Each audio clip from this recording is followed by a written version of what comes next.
¿La doctrina social es en contra de la democracia?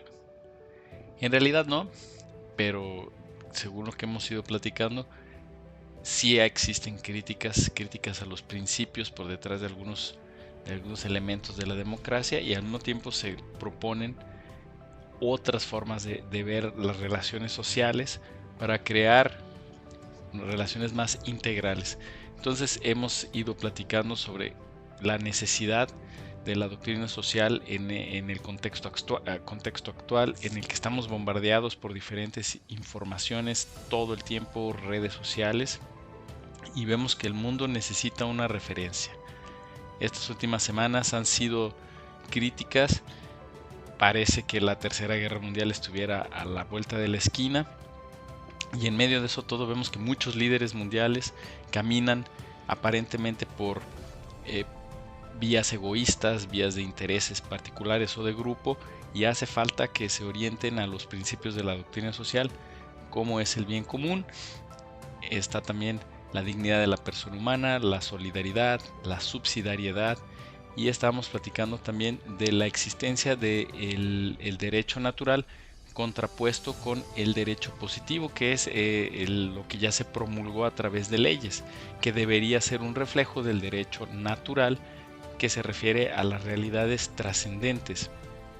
En los últimos 250 años hemos visto que existe un positivismo jurídico que nos lleva a pensar que no hay acciones que sean independientes de la ley positiva. O sea, las leyes promulgadas son las que mandarían.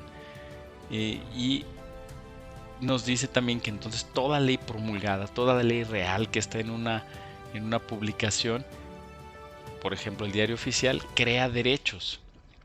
Hay varios pensadores lo han criticado esta forma de pensar, porque deja sin defensa a la ciencia jurídica frente a caprichos, a crueldades humanas que llegan a reflejarse en leyes promulgadas. Lo comentamos, el mayor ejemplo es la cuestión del régimen nazi, que después de tomar el parlamento alemán, todas las determinaciones fueron promulgadas como leyes, por lo tanto técnicamente no estaban cometiendo ninguna ilegalidad. Pero si llevamos esto al extremo, nos damos cuenta de que no habría ningún fundamento lógico por el cual precisamente no odiar. Si la base va a ser simplemente lo que se aprobó en una votación en un congreso, por decir algo, no hay fundamento para luchar por algo más. No que no sean importantes las votaciones democráticas, pero son simplemente un mecanismo que debería estar validando principios universales, y en la práctica muchas veces lo que hacen es validar visiones e intereses de grupo o de particulares. Entonces, esto se ha llevado inclusive a pensadores católicos que afirmarían que no hay acciones malas en sí mismas, sino que la moral es un artificio de la razón. Este pensamiento evidentemente está equivocado, ¿no?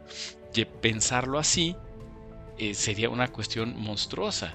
Lo que debemos cuestionarnos es si el derecho está vinculado a una cultura determinada, o si puede haber derechos que tienen validez en todas las culturas y en todo el tiempo, por tratarse de derechos esenciales de lo que es el ser humano en sí mismo, considerando que el ser humano no es una criatura cualquiera, sino es un hijo de Dios. Jesucristo nos redime, y nuestra propia naturaleza como seres humanos, nuestro intelecto, nos acerca al conocimiento de Dios y a estas reflexiones precisamente. Entonces, dentro de todas estas discusiones, las leyes positivas deberían ser realizaciones concretas de los principios del derecho natural adaptados a la respectiva situación histórica, un derecho natural aplicado, codificado, que lo vemos en ciertas realidades del ser humano.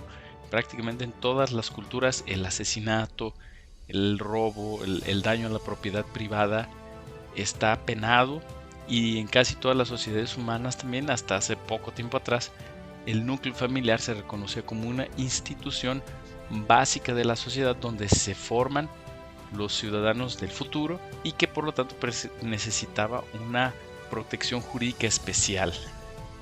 todos estos son principios que hoy, de manera, en estas luchas de la dialéctica histórica en que la sociedad se divide en dos bandos, esto que estoy mencionando se le asocia a los grupos de derecha, cristianos o católicos, y por un lado se entiende el porqué, pero lo más importante es darnos cuenta de lo que está por detrás, el raciocinio, los fundamentos lógicos, filosóficos, teológicos incluso, y no es nada más una verdad impuesta desde arriba por una institución.